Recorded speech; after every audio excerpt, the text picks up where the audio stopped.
Once upon a time, after people graduated from school, they found a job and stayed with the same company until they retired.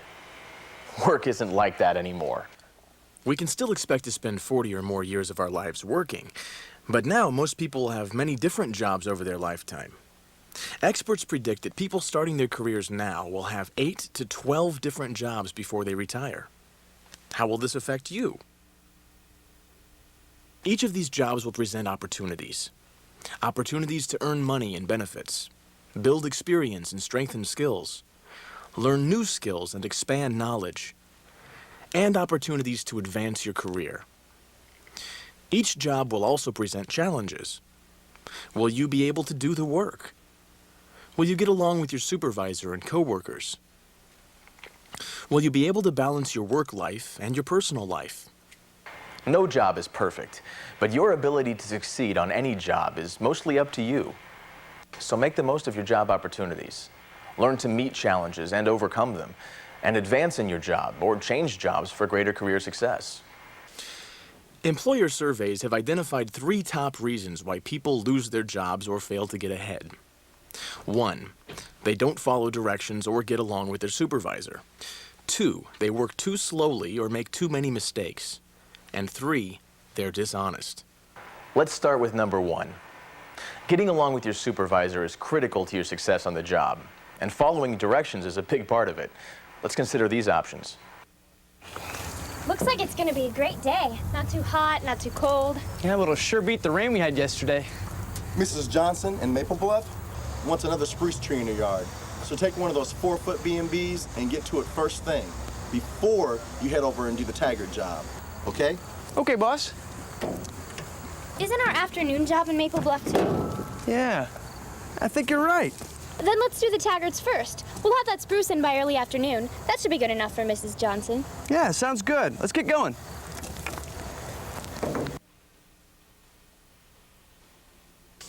Looks like we're about done here. What do you say we pack up and go get some lunch? Yeah, I'm starving. Hi, this is Martha. Where are you guys at? Mrs. Johnson called this morning. She said you hadn't showed up yet. Look, we're just finishing up at the Taggarts. We'll be right over after lunch. But I told you to go there this morning.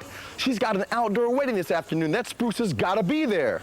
So forget about lunch and head over there right now. I'm really sorry, Jamie. We'll take care of it right away. We are in so much trouble. Come on, get in the truck. Martha may have thought she was helping Jamie by reorganizing the schedule, but she didn't have the big picture. If you want to keep your job, be sure to follow directions or discuss your ideas with your supervisor before you take action. But there's more at stake here than just keeping your job. In today's job market, you need to think ahead. Hey, Paul, what's up? Hi, I was wondering if you might have a few seconds so we could talk about my future with the company. Could we schedule something? Well, I've got some time right now. Why don't we have a seat? I really enjoy working here, and I hope you're happy with my work. Yes, I am. You're one of my best employees. I'm glad to hear that.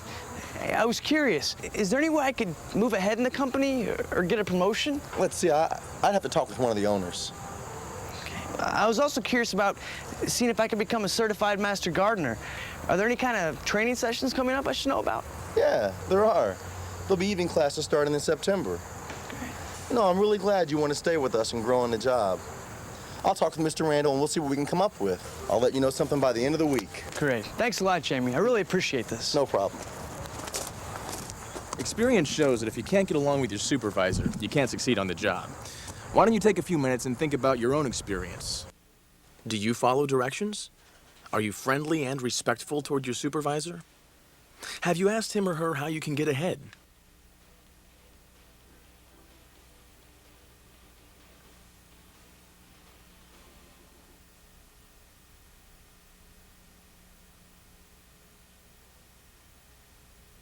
People also lose their jobs because they work too slowly. Slow workers produce less and end up costing their employers more money. They also set a bad example for their coworkers. Other people lose their jobs because they make too many mistakes. Although they may work quickly, the quality of their work is poor. It usually causes extra work for others, and it costs the employer more money. Both these employees have poor performance and are costing their employer money and productivity. Do they remind you of anyone? Maybe even yourself at times? If you want to keep your job, it's important to perform well. And that means pacing yourself, working as fast as you can manage without making mistakes or burning yourself out. It's also important to take scheduled breaks throughout the workday to rest. Just make sure that it's okay with your supervisor and that you don't stay too long. These are some things that you can do to keep a job. But what can you do to get ahead? Employment experts recommend that you look for measurable results in your work. Have you saved your organization money? Have you increased sales? How many units have you processed? How many satisfied customers do you have? If your performance is above average, talk with your supervisor about taking on more responsibility and getting a raise. Working hard and working smart can help you keep your job and get ahead. So what's your job performance like? Do you work quickly without making mistakes? Do you use your breaks to rest and relax? Are you keeping track of what you do and measuring the results of your work? Take a few minutes to answer these questions.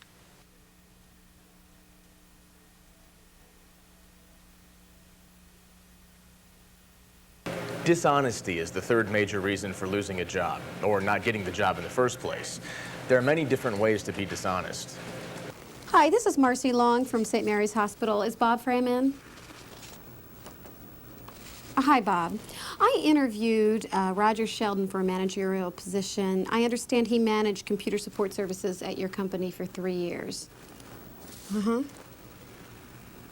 So he only supervised 3 people?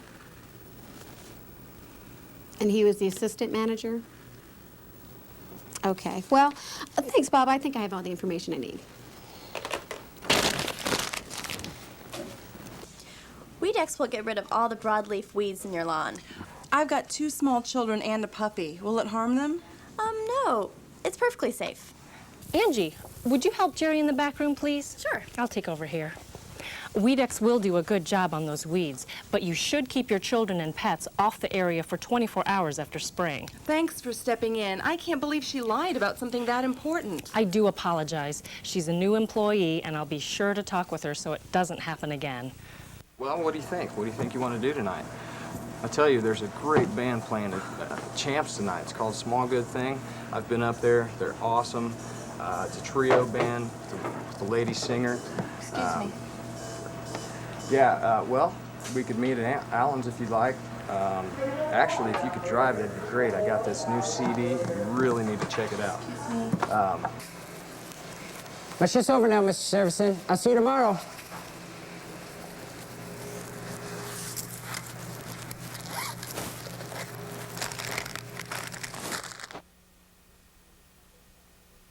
If you're dishonest on the job, it obviously is harmful to your employer, but it can also harm you. Feelings of guilt and fears about getting caught can lower your self-esteem. And if you do get caught, you could lose your job, be prosecuted for stealing, and have a hard time convincing another employer to hire you. Take a few minutes to think about your level of honesty on the job. Have you ever misrepresented your skills and experience to an employer? Have you lied or given incorrect information? Do you use your work time for your own personal business? Have you taken anything from work that isn't yours?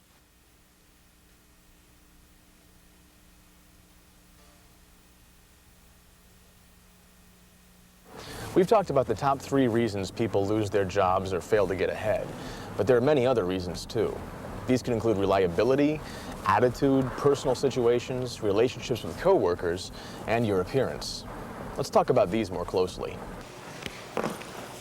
I'm sorry, but your car isn't ready yet. One of our mechanics didn't show up for work, so we're running a little bit behind schedule. I have to be to work in 20 minutes. What am I going to do? Well, I'd be happy to call you a cab and maybe cover the cost. Well, thank you. I appreciate it. When you're late for work or don't show up at all, your work is behind schedule, and it causes extra work and stress for your coworkers. It also sets a bad example. If you're going to miss work or be late, let your employer know as soon as possible. Hi, Becky. Yeah, I'm gonna be a little bit late to work today. I got in an accident over here at Gammon Way. Yeah, nobody's hurt, but our cars are pretty banged up. Right now, we're waiting for the police. I'll be at work as soon as possible. Sometimes you can't avoid being late for work. But a lot of people are late or miss work for the wrong reasons. Things like minor illnesses, childcare problems, or routine car repairs. If you miss more than 3 days a year for these reasons, it may be too much. Hey, how you doing? You're early today. Yeah, it's gonna be busy today, so I wanted to get everything ready to go. Well, thanks, Jason. I really appreciate that. All right. If you want to get ahead on the job, consider coming in early and leaving a few minutes late. You can use the time to get ready before you start work and wrap up loose ends at the end of the day. However, there is an exception to this. If arriving early and staying late would force your employer to pay overtime wages, don't do it. Just let him or her know that you're willing to put in the extra time when it's needed. How do you measure up when it comes to reliability? Do you show up on time when you're scheduled to work? Do you let your employer know in advance if you're going to miss work or be late? If you are late or do miss work, is it for a good reason? Does your employer know that you're willing to work extra hours when needed? Take a few minutes to answer these questions for yourself. Attitude is another factor in whether you succeed on the job.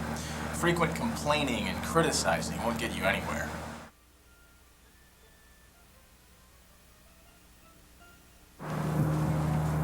So, Jack, how do you like it here so far? My new supervisor really breathes down my neck. What does she expect for $8 an hour? If you want to keep your job, you better try a different approach. So, Jack, how do you like it here so far? It's going pretty well. I'm learning new things and hope to be promoted within a year. That's much better. But if you really want to get ahead, try to be enthusiastic about your job. With your coworkers, your boss, and even with your friends and family outside the workplace. So, Jack, how do you like it here so far? This job is going great. I really like working with the patients and making sure they're comfortable. It gives me a feeling of personal satisfaction. Enthusiasm can help you feel positive about your work and help others feel positive about you. Some people take the idea and the attitude that there's no such thing as a dead-end job, that they can take whatever they learn to a better job somewhere else. Take a few minutes to think about your attitude. Do you spend most of your time complaining and criticizing, or are you friendly and positive? Do you let people know what you like about your job? Is there anything you can do to improve your attitude? It's impossible to keep your personal life from interfering with work all the time, but if it interferes too much, it can affect your work performance.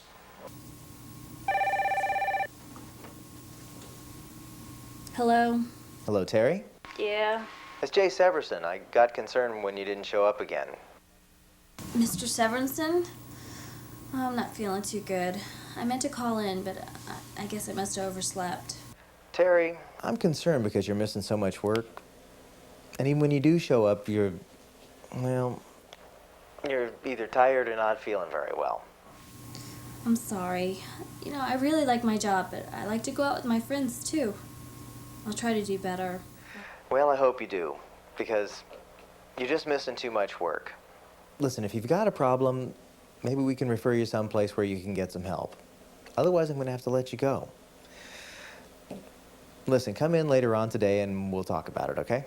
Okay. Bye. Alcohol and drugs, inadequate childcare, unreliable transportation, and socializing too much on the job. These things and many others can interfere with your work.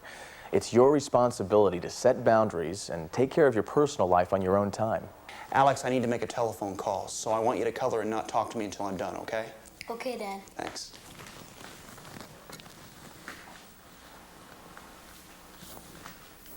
Hi, this is Jim Henderson. Sue White suggested that I call. I'm looking for backup childcare for my 7-year-old son. Yeah, right. He usually stays with his grandmother, but I just need somebody occasionally when his grandmother's not available. Most difficult situations can be resolved with a little planning and effort, so resolve them in advance whenever possible. If you need help with a special problem, ask for it. Friends, relatives, professional counselors, or services provided by your employer may be able to help. You should also consider using your off hours to get ahead on the job. Consider taking a class, reading trade journals, or joining a professional organization. Be sure to let your employer know what you're doing. He or she may even be willing to reimburse you for expenses or give you time off for professional development. How is your personal life affecting your work life? Are you frequently late or absent because of personal issues? Do you use work time to take care of personal business or socialize with coworkers? Are there any classes, journals, or organizations that could help you get ahead on the job? Take a few minutes to answer these questions.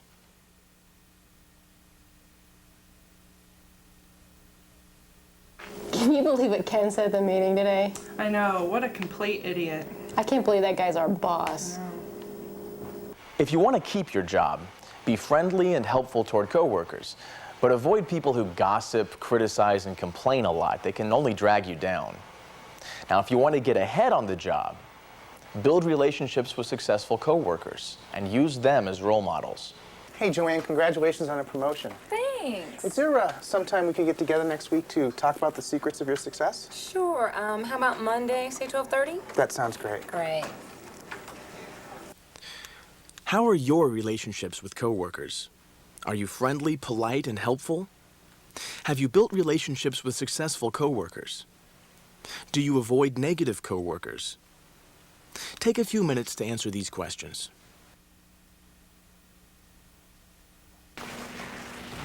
The last item on our list is personal appearance. Now, you may have learned not to judge a book by its cover, but in the work world, appearances do count. Take Jack, for instance. His hair is clean, neatly cut, and combed. His face is clean-shaven. If he did have a beard or mustache, it would be neatly trimmed. In his new job, he needs to wear a suit. But even in his old job, his clothes were always clean, wrinkle-free, and fit him well. His hands and fingernails are clean, and his shoes are polished. Of course, appropriate dress depends on the type of job you have. Your work may require a uniform or have an established dress code. If not, notice what your coworkers and supervisors are wearing, especially the successful ones, and dress like them. Be neat and clean at all times. Make sure your clothes fit properly. And take time during the day to freshen up. How does your appearance measure up? What could you do to improve it?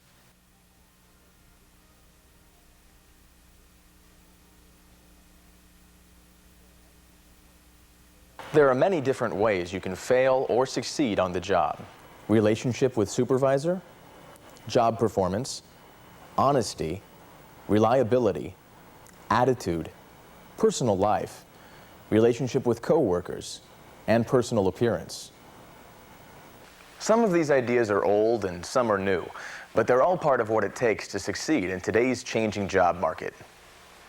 In the news story of career success, the hero travels from job to job, pursuing fortune, building knowledge, skills, and experience, and following a dream. If your present job isn't your idea of happily ever after, talk to your supervisor. Ask for new work assignments in an area that interests you. Ask what you can do to get a raise or promotion.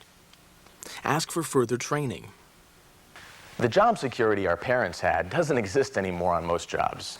But you can build career security by working hard and smart, continuing to learn and grow, and changing jobs for greater career success. Good luck with your career.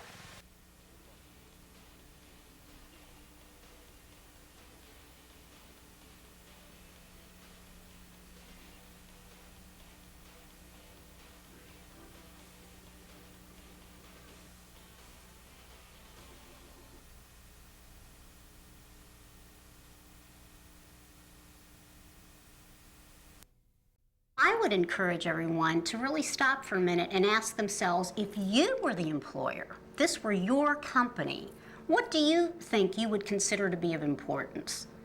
I think you'd find that most employers put a value on three things. They really value and put a value on producing a top quality product or service. They put a value on satisfying the customer, and they put a value on making a profit. And if you, as an employee, can't contribute to any of those three values, you're probably not looking at a long-term relationship with any employer. I think that what happens is that most problem employees get themselves into trouble and ultimately lose their jobs because in one way or another they're not really contributing to productivity. They're just not being productive. And that normally falls into two categories. They're either not being productive in terms of their job performance, or they're not being productive due to a lack of an important work ethic or a work value.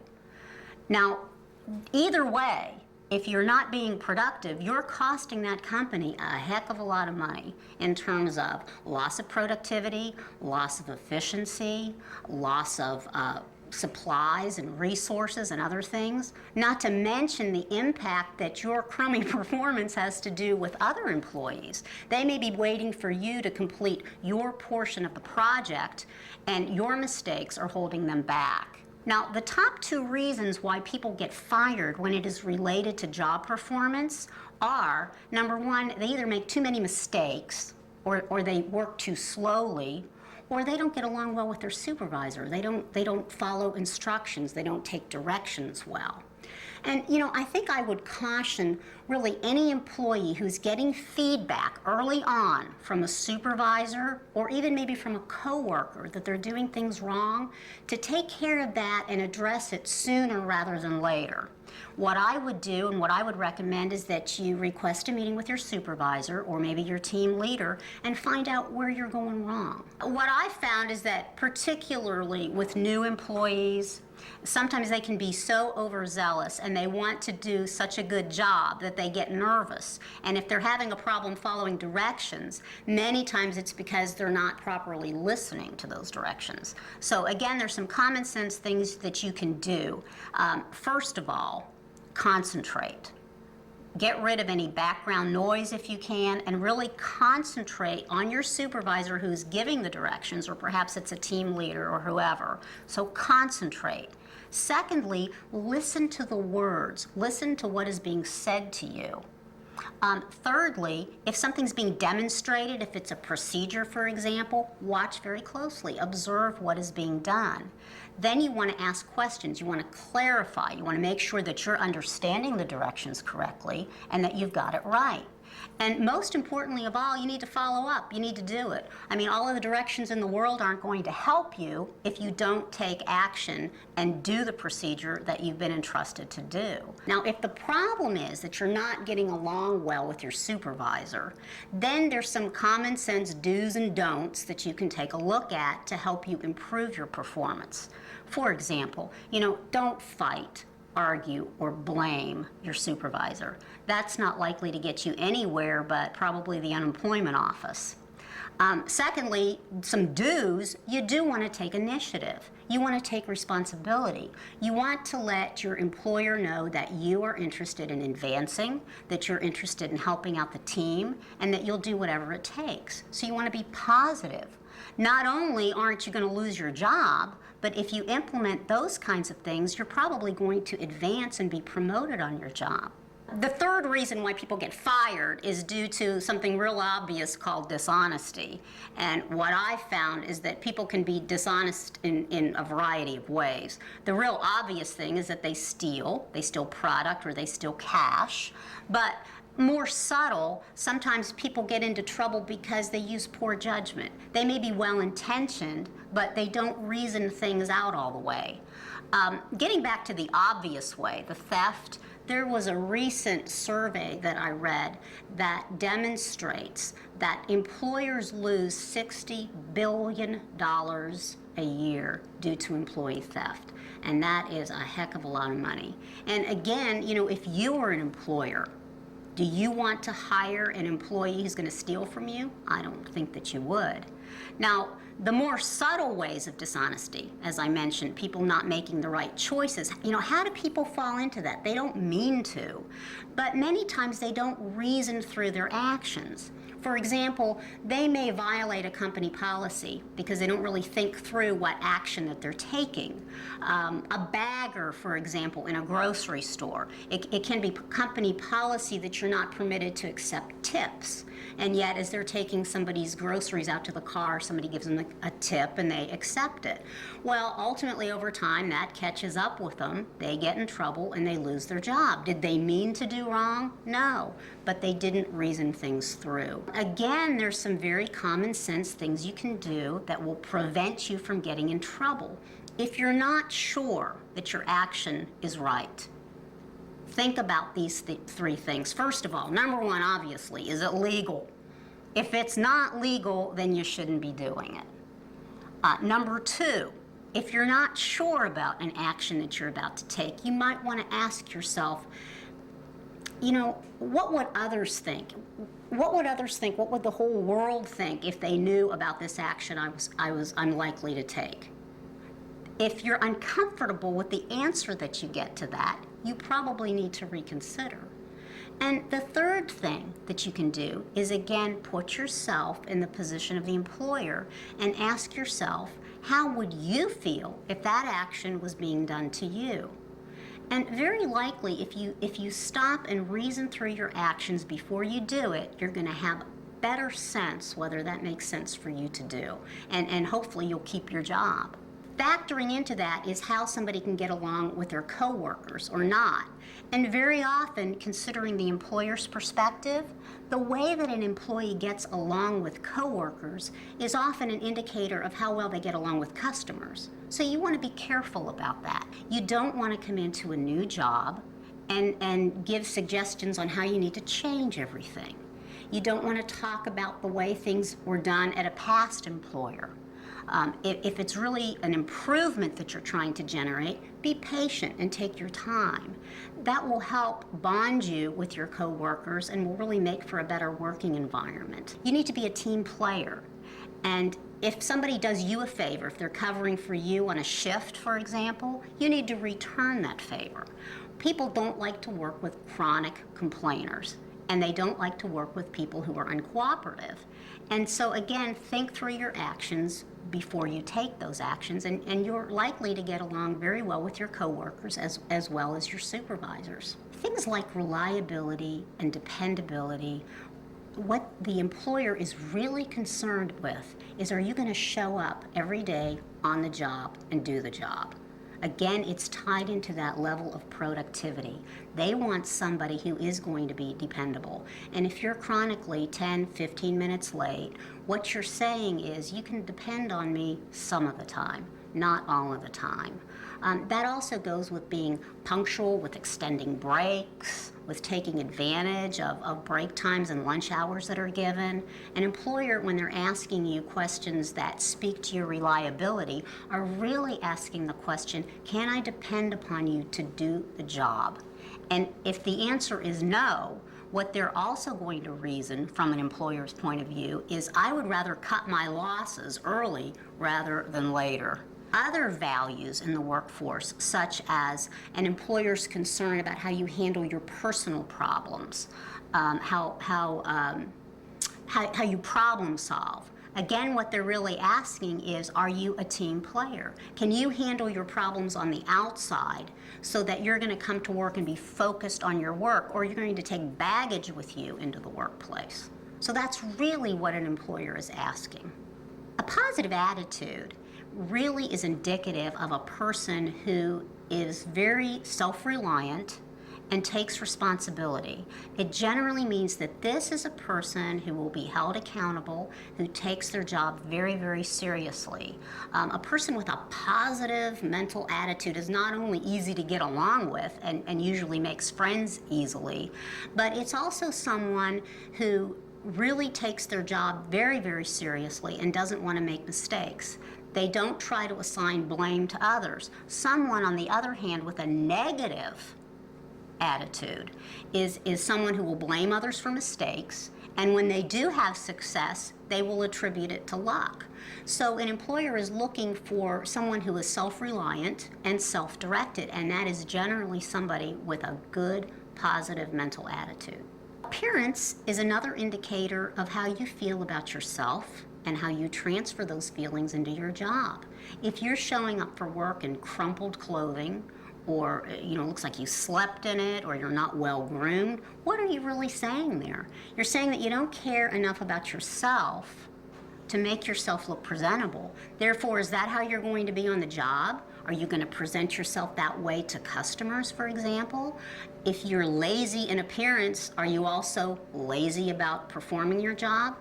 An employer doesn't want someone like that. An employer wants someone who takes their appearance seriously. It doesn't mean you have to spend a whole lot of money on clothing and makeup and hair and whatever, but you do have to put some effort into your appearance and make sure that you're professional and well-groomed. The attributes, again, would be positive attitude, also initiative, drive, sense of self-worth or confidence that you bring in with you, how you set priorities, how you problem solve. A lot of companies nowadays are very oriented to teamwork. You don't go in, sit in a little cubby hole, do your job, and don't have interaction with other employees. Many times now, companies will assign a project to a group, and so you need to learn to take advantage of synergy and problem solve in a group effort. And how you handle yourself personally also transfers into how you handle yourself within a group and how you can help that company solve problems. I think it's important to emphasize that all of those attributes singly may not be important, but when you put them all together, they really spell out an accurate picture of how that employee feels about himself or herself and how they transfer those feelings into their job performance. And that really is what an employer is interested in. How are you going to perform your job? How you manage life's problems, how you think about yourself, the attitude you bring with you when you show up for work every day is a very sound indicator of how well you're going to do in that job. Since so many companies are leadership-oriented and group-oriented, naturally how you communicate becomes a powerful tool, or if you are not a good communicator, it can be a not-so-good tool. So you need to learn how to hone your sense and your power of communication. Some people are extroverted, they'll do very well in a group setting, but not necessarily the one who talks the most is the one with the solution to a problem. So that even if you're a quiet communicator, you don't have a loud voice, you're not openly demonstrative, you can still learn how to communicate in ways that will advance you in that job.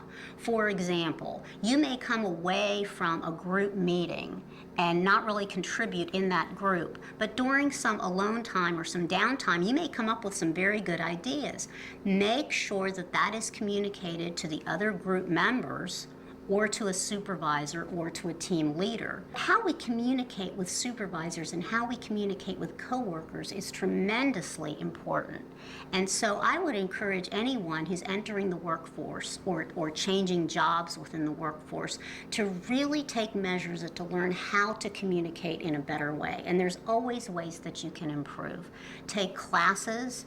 Many times employers will set up or have an arrangement with a group that will come in and talk to you about how to better communicate either verbally or in the written form. I would encourage everyone to take advantage of those opportunities because that will ultimately help you progress and move along in your career path. At least learn how not to get everybody angry with you. You have to learn how to not set traps for yourself. If you're not an engaging personality and you know, or it's been brought to your attention time and time again, you know, people really have a problem approaching you, they really have a problem getting along with you, and you really honestly don't see it and can't be proactive about it, at least take some action not to set yourself up for further friction. What I don't want to hear from someone is how angry they are about what happened to them in a prior job. Now that may be the case and they may be completely justified in feeling that way, but as an employer, I don't want to hear that. That's negativity and that's not a good positive attitude. Plus, it puts me on guard as an employer. You know, if I don't agree with everything that you say, should I hire you? And in the future, I don't agree with a suggestion that you have or an idea that you have, are you going to be negative about me too? So I don't want to hear about negativity. What I do want to hear about is how this is a brand new start. I want you to be able to tell me what your skills are in a confident way. I want you to be able to think back on your work experience at other companies or other places and tell me how that could help you in a job that I have that I might consider giving to you. So I want to hear positive things, and I want to hear about your skills. And I want to hear how you can benefit me as an employer. How can you contribute to my bottom line? Depending on the job, I would much rather have someone who maybe was weak in a specific skill than I would somebody who is a big pain in the neck to get along with. Because what I found is that you can provide training for someone. You can teach someone how to manufacture a widget in most cases. You cannot teach someone how to get along well with others. You just can't do it. You can help them. They may be able to improve a little bit, but somebody who is a big pain in the butt is likely to remain that way. And that causes a company so much money in productivity because people simply don't want to work with other people like that. So they avoid going to them, and all of a sudden you've got all of these different levels, and they're going around these people because they're just too difficult to get along with. So of the two, depending again on the skill, I would much rather invest in a person with a good positive attitude and weak skills than I would with somebody with a lousy attitude who maybe has more experience in a certain skill set. I think most employees wait for their supervisor to approach them. And, you know, we normally think of discussing things like training or education or whatever during our performance evaluation, which is usually once a year. But really, that should be an ongoing process. And I know as a manager, I really appreciate it when an employee comes to me and said, you know, I know that I'm doing well on my job, but you know, I'd really like to improve myself in this way because I feel that if I do, this is what I can do for you and for the company. I can increase productivity, or if I had this training, perhaps I could learn how to reduce costs in this area, improve efficiencies in that area. That's important to me as a manager and a supervisor to know that someone is interested in improving themselves, because what they're telling me is, hey, you know, I'm not perfect. There's growth here, and education is lifelong learning. So I think it's very important that an employee is proactive in approaching that manager and not sit around and wait for the manager to approach him or her. When we all start working, usually as teenagers, you start out in jobs that really aren't going to lead any place in terms of a career. That's often the case. But over a period of time, you will end up settling in a career. Sometimes it's almost accidental, and sometimes it's planned. You go to school, you take courses, specific things, you get a degree or training in a certain area, you join the military, and then you use those skills that you've learned and you find yourself in a career path. However it happens. What happens, though, over time is you will normally, or most people, will go through a whole variety of jobs. And the current Department of Labor statistics are saying somewhere between 6 and 10 jobs. Now, not necessarily careers, but you will change jobs and you will change careers. Now, the question is, how do you make good use of that? Now, what the program is about is losing your jobs, but the flip side of that is also the positive, and that is, how do you take what you're doing now, learn from it, and make progression forward? Because one thing we're going to be sure of is you're going to change jobs and you're going to change careers. So get the most out of, in a learning sense, even when you're young, and as you begin to mature, what can you learn from those positions? And one of the things I think the program is helping you to do is, while the focus is how not to lose your jobs, if you think about a lot of those issues, turn them upside down, and they're really telling you some tips about how to get ahead in different positions. Now, these things are not easily done. I mean, it sounds like it's easy, it's a short program, but actually doing some of the things is going to take some real attention on your part, looking at yourself, learning from others. A good example of this, getting along with other people on the job. You know, one of the great reasons for people actually quitting or being dissatisfied with a job and being fired is an inability to get along with the people they work with on the job, supervisors and coworkers. That's not an easy thing to handle. Some people we just don't get along with. I mean, I can say that's true for me. I don't get along with everybody I know. One way to approach thinking about this issue of, how to lose a job and how to keep a job is, let's kind of start very, very basics. And what is work about? Well, the thing that separates work from play is money. right? Really think about it that way. Someone's going to pay me money for doing something that they want me to do. Now, I'll give you take that thought just for a minute and hold it. I walk into a restaurant with a friend of mine. We sit down, we look at the menu, we order our food. The server goes off, and we're expecting the food to come back. Well, they come back and they give to me the light salad with the no-calorie dressing. I say, wait a minute, I ordered the hamburger and the French fries and the thick shake. Where's my salad? And they said, well, you're a little overweight, and so I decided that I'm going to give you this instead. Now, the person who's with me, who may be skinny as a rail, they said, well, we're going to give that person a steak, baked potato with lots of butter, and they're going to get the thick shake instead. So this is the way I've decided to handle it for you, even though both of you ordered something differently. How would you feel about that? You'd probably not be happy, right? It's pretty easy to understand that when I'm spending my money, I want certain kinds of things in return for it, whatever it is. I'm getting my car fixed, I got a muffler problem. I don't expect to come back and say, hey, we decided that's not so bad. We put new tires on instead because they're not so great. Well, if you take that kind of thing, we can understand that, but now put ourselves in a work situation. Exactly the same thing is going on at the basic or the most basic of a level. And that is, someone's going to give me money if I'm working for them, and what are they going to want back? Now think about it. Because underlying a lot of what was in the program is really that issue.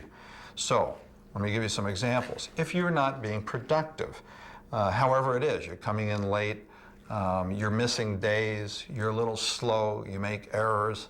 Think about all the things that are in the program that really have to do with the problem of not giving value. They're paying you money and you're doing things that are not exactly what they want. Another example in the program, they would tell you that one of the reasons for losing your job is not following instructions. Well, what's that about? It's going back to the server in the restaurant. I asked for something and I didn't get what I was asking for. Now you may say that I should give the overweight person the salad. That's not what they asked for and they're going to be unhappy. And in a similar way, if you don't deliver on the kinds of things that your supervisor wants. Hold on now to that and take it a step further back. If you're working in a business environment, even in a government environment, that organization has a certain mission that they have to fulfill. I mean, ultimately, if they don't, funding is going to be withdrawn, or customers are going to go away. They're not going to keep buying things that they don't want or need. So the function of people who are being paid to do the work, ultimately, is to do that work well enough to justify the continuing operations of that organization. So a supervisor's job is really to make sure that within their functional unit, whatever it is they're supposed to be accomplishing, they do enough of that so that they don't get fired. Because if they don't get it done, the organization is going to suffer, and someone above them ultimately will have to come back and say, hey, wait a minute, you're supposed to be serving hamburgers, not what you choose instead. So we're getting complaints about that, or the productivity of this group is down. And ultimately, a business, in a business environment, they're going to go out of business if they don't do the things that are important to do. So you think about, as you're in a work environment, really what is the ultimate function of that work and of the organization. And you have to pay attention to that. And that's why productivity, following directions, at least those that are legal, becomes very important. A lot of the issues in the program are really about productivity and doing something of value in return for money. Have you ever noticed in social conversations how some people just never seem to hear what you want to tell them? Have you ever noticed that? I mean, I certainly do. And I'm probably guilty of it as well, where we're talking back and forth and one person just doesn't seem to listen. They want to talk, but they don't listen. And if you go into a work environment, that becomes more of a problem. And one of the things to think about is in a work environment, remember this money thing becomes important, but you need to get better at hearing what needs to be heard. In other words, asking questions if you're not sure about what you're being asked to do. What would you like me to do? Or communicating back and saying, I have a problem getting done what I was supposed to get done today, here's why, and asking for help sometimes when you need it. So opening up the lines of communication when there are problems about getting things done, very important. In a similar way, if you're having problems getting along with another individual, or if you're having problems at home, communicating those things back and forth with your supervisor, and sometimes with coworkers, asking them for help or understanding. And you can't rely on people to do your work for you for very long, But I think good open communications will go a long way so people don't misunderstand. That you want them to know that you want to do well. You may need advice, counsel, help sometimes in knowing what to do. And the more that you do that, the better you are at listening to what you're being asked to do and then asking questions to clarify what's being expected of you. Really, the better off you're likely to be. One of the things you might want to do as you're watching the video or after it is think about those things that you do well. In other words, you think you don't have a problem in this area, but you might in another area. That's pretty hard to do as an individual because we're not very good at evaluating our own strengths and weaknesses. But I think it's useful to try. And one of the things about the program, it might help you to identify an area where you could improve in. And in a similar way, help you identify an area where you're particularly strong. For example, maybe you are very reliable. You tend to be places on time. You tend to bear down and do what you're expected to do. On the other hand, though, maybe you're not so good at interacting well with a supervisor. You're not comfortable with it, perhaps. You're a little intimidated, maybe, with a person. Well, think about that combination of things as an example. I'm good at this, and I'm not so good at that.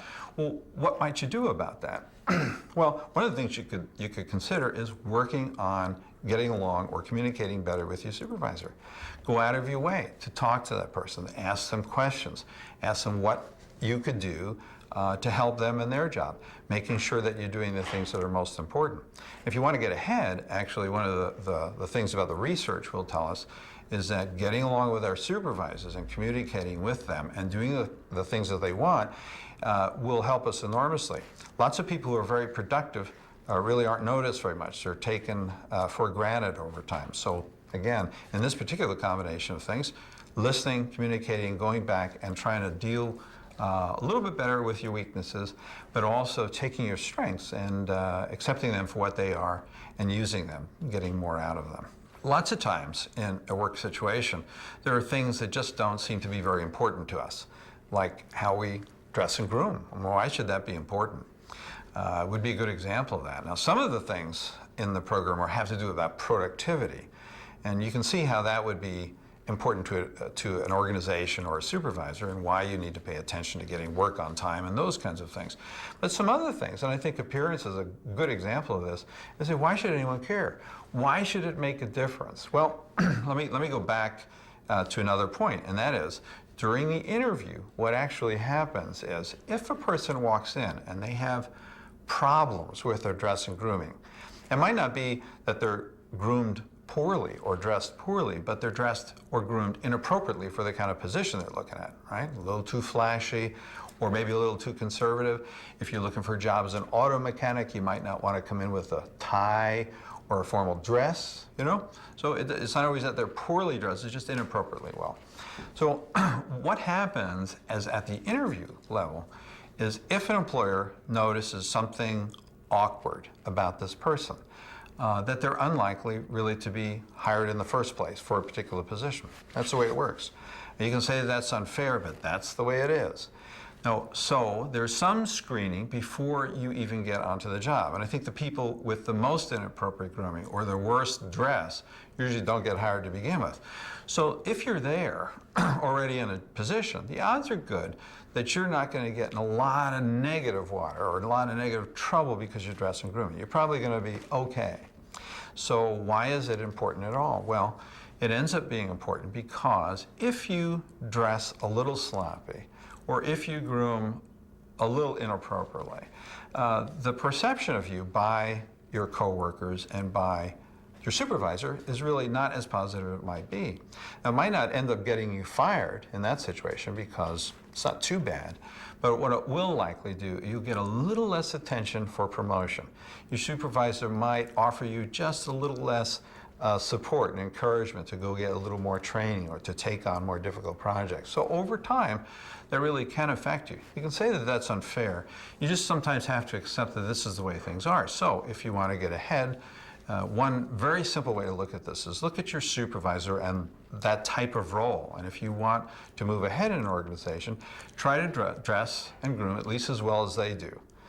So you may have a sloppy supervisor, so look at other people in the organization for role models and try to dress and groom a little bit better perhaps than your coworkers.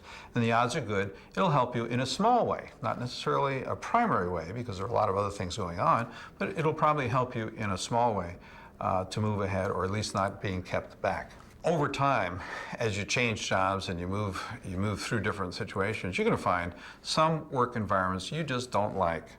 You can't change your supervisor sometimes if their behavior is inappropriate or if you just don't get along. Same thing with coworkers. They can annoy us to tears. You know, someone may be doing something that you find really annoying, and it's hard to change what they're doing. You can try to accommodate it. You can say, well, I'm just going to try to get along, but sometimes it doesn't work that way. You can't take another position within the organization, or you find yourself being blocked from that. You've tried. And I think it's perfectly okay sometimes to say, you know, I've gotten to the point where I just hate working here so much that I need to move on. And I think that that's legitimate. But before you do that, of course, look at yourself and see what you're doing. What I see happening an awful lot for many, many people is they tend to, over time, begin to get an attitude. Their attitude starts to show. In spite of you not wanting to, maybe it will. So you have a negative attitude, you talk negatively about your work, about other people.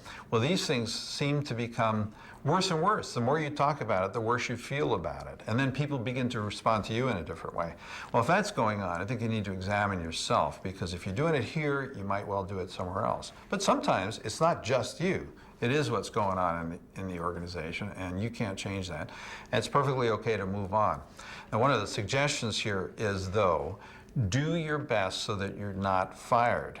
You know, you don't want that to happen if at all possible. But begin looking. You know, acknowledge that this isn't probably going to work out for me longer term.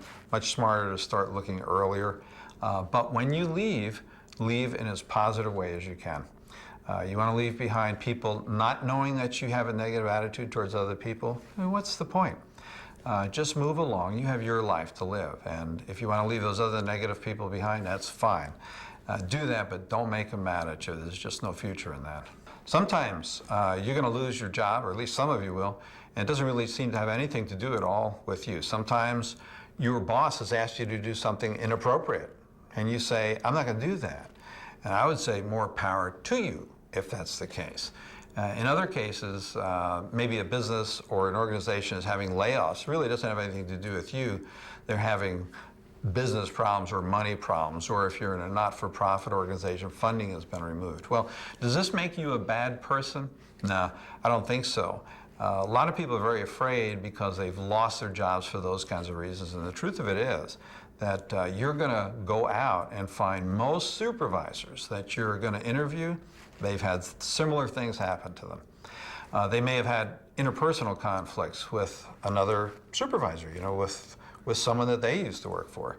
I think you'd be surprised for the people who end up doing the hiring and end up in power positions within organizations where they can hire other people have often been through these sorts of situations themselves. They've had conflicts with other people. Sometimes I think the best thing to do is just level. If you did have a problem, tell them what it was. Tell them you learned from that situation. And you're willing to go forward. You did learn perhaps some of your own behaviors weren't as appropriate as they might. But if you lost your job really through no reason of your own, just say so. This is what happened. And that's why it's so important for me to find a place where I can work hard and make a contribution. You always want to be looking to accept responsibility, but then go into a positive situation about what can you do? How can you help this organization? And whether you're currently employed there or going into an interview situation, I think that's really always the case. In what way can I create as much value for this organization as I can do? Because if you want to succeed, going back to the money point, there is that element there. The money point and what value you can provide for that is going to help you out. And if you're obviously providing value, it's clear that that's the case, the odds are good that you'll be one of those who gets promoted where someone else might, or kept where someone else might not be. But again, sometimes things will be beyond your control. It's perfectly natural. It happens to a lot of people now, so nothing to be ashamed of. Just move ahead and suggest, well, this is what I can do for the next situation. People think that their attitudes don't make a difference, but it does. One of the things in the program had to do about attitude, and that's one of those things that doesn't really seem to have to do with productivity. A good attitude, bad attitude, what's the difference?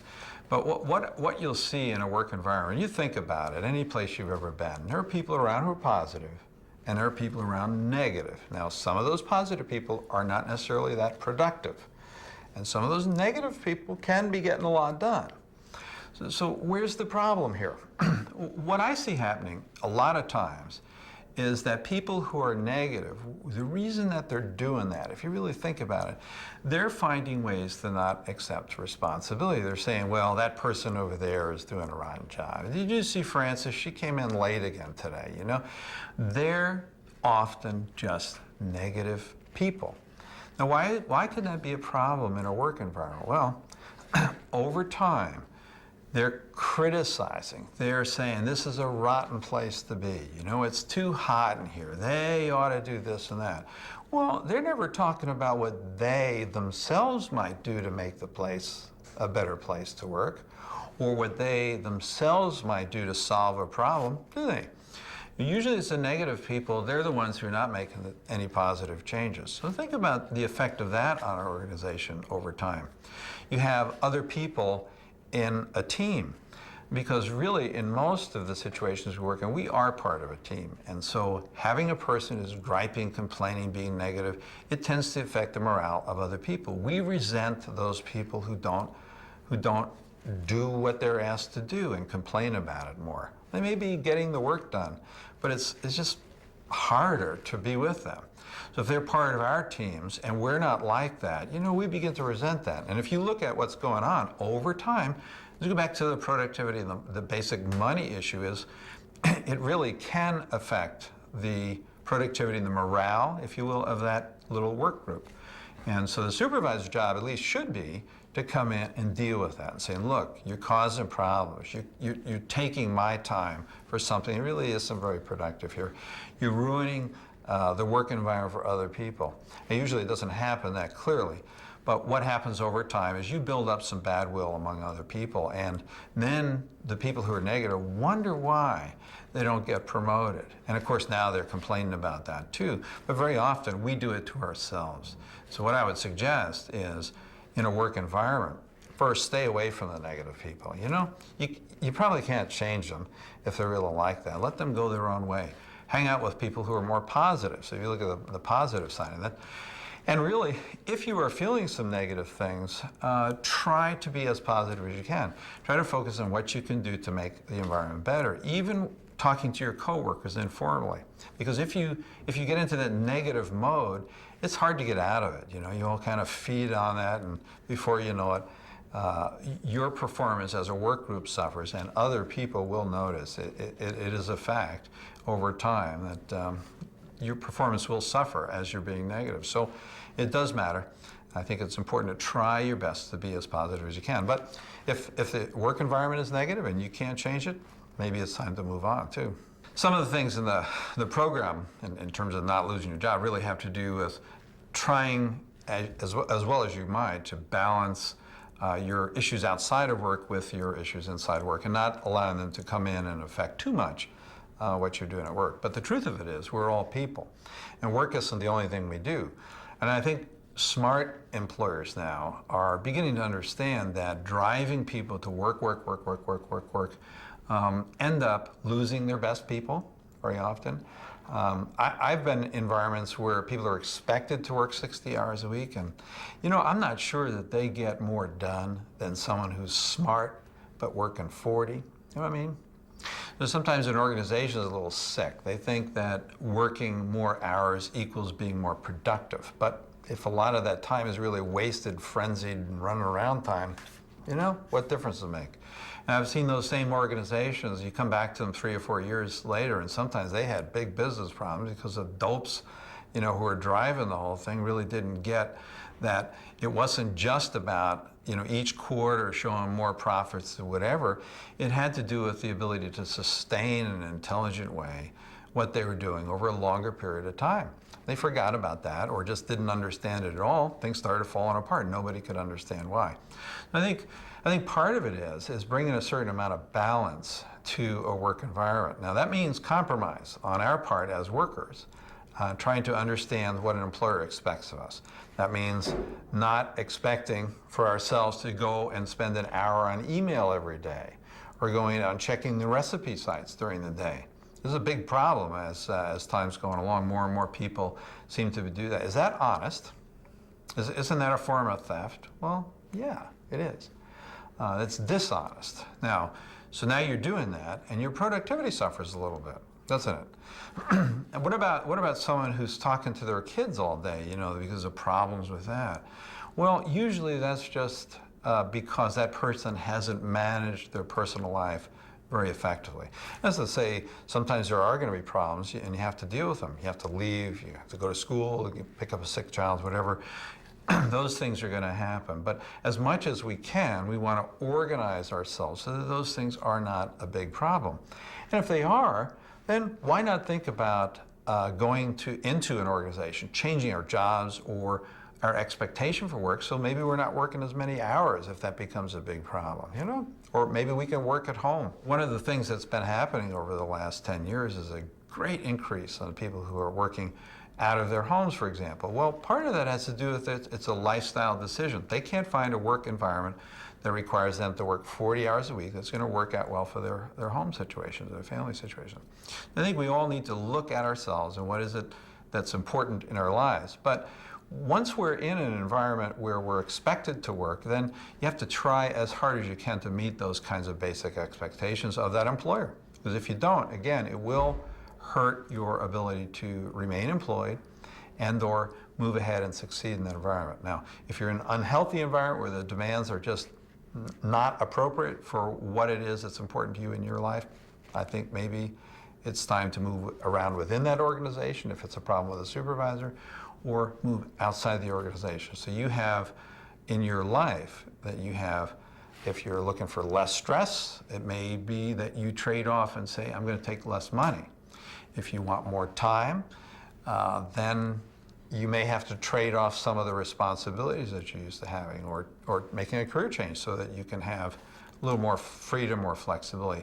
Sometimes it can be accomplished, though, by changing employers, too. So a lot of things to think about, but if you're in conflict and you're just not happy or you're interrupted a lot with other considerations that are going outside, you just have to do the best you can. Sometimes that will be talking to your supervisor what's going on, because it may not be a long-term situation, so at least they understand. But sometimes it may have to do with changing your work environment, too, so that everything works out a little bit better for you.